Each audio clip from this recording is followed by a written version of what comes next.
আসসালামু আলাইকুম রহমতুল্লাহ। এখন আপনারা যে মাছগুলো দেখতে পাচ্ছেন এখানে বেশিরভাগ মাছই হচ্ছে রেডিয়াম বা প্লাটিনাম মলি। কিছু মন্টেল আছে, কিছু নন মন্টেলও আছে।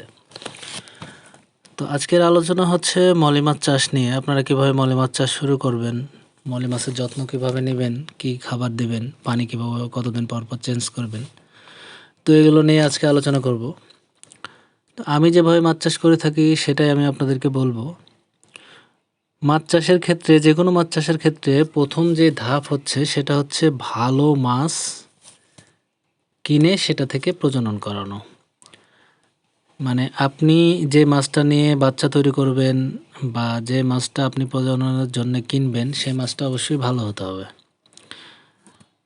যদি আপনি ভালো কোয়ালিটির মাছ থেকে বাচ্চা না করেন, বাজারে কম দাম দিয়ে কিছু মাছ কিনে নিয়ে চলে আসেন, সেখান থেকে বাচ্চা তৈরি করেন, তাহলে কিন্তু সেই বাচ্চার কোয়ালিটি ভালো আসবে না।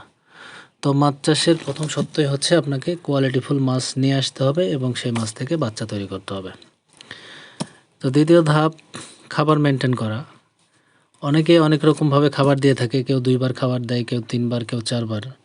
তো 2, 3 বার, 4 বার বিষয়টা এরকম যে আপনি কম পরিমাণে মাছকে খাবার খেতে দিবেন। যে খাবারটা দিলে মাছ খেয়ে ফেলবে, আপনি 2 বার দিতে পারেন, 3 বার, 4 বার, সেটা আপনার ব্যাপার। কিন্তু অবশ্যই বেশি খাবার দেবেন না। বেশি খাবার দিলে পানি তাড়াতাড়ি নষ্ট হয়ে যাবে, অ্যামোনিয়া তৈরি হবে, মাছ বাড়বে কম, মাছ মরে যাওয়ার সম্ভাবনা বাড়বে।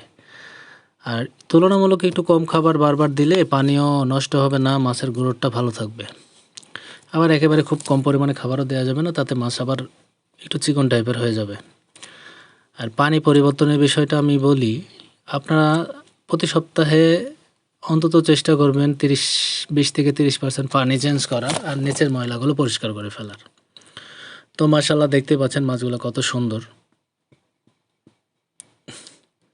আর আমি সবচেয়ে ভালো কোয়ালিটির মাছগুলো থেকেই কিন্তু ব্রুড তৈরি করি। এখানে মাশাআল্লাহ দেখতেই পাচ্ছেন মাছগুলো কতটা সুন্দর। তো যেহেতু বাজারে মলি মাছের দাম কমে যাওয়ার কারণে আমরা মনে করি যে যে কোনো মলি হলেই হলো। আসলে বিষয়টা এরকম না। আমাদের সবসময় চেষ্টা করতে হবে কোয়ালিটি তৈরি করার।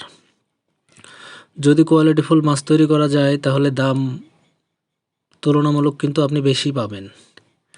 একটা নর্মাল মাছের চেয়ে একটা কোয়ালিটিফুল মাছের দাম কিন্তু সবসময় বেশি। তো অবশ্যই ভালো ভালো খাবার ব্যবহার করতে হবে। যদিও ফ্যান্সি টাইপের মাছের খাবার দিয়ে এই নর্মাল মাছগুলো পোষাবে না, তারপরও বাজারে যেসব একটু কোয়ালিটিফুল খাবার আছে সেগুলো খাওয়ানোর চেষ্টা করতে হবে, তাহলে মাছের কোয়ালিটি ভালো করা যাবে। তো অবশ্যই যারা নতুন মাছ চাষ শুরু করবেন তারা মলি মাছ দিয়ে শুরু করতে পারেন। সেটা যে কোনো মলি দিয়ে আপনারা শুরু করতে পারেন, কারণ মলি মাছে প্রচুর পরিমাণে বাচ্চা দেয় আর বাচ্চা মরে যাওয়ার হারও খুবই কম।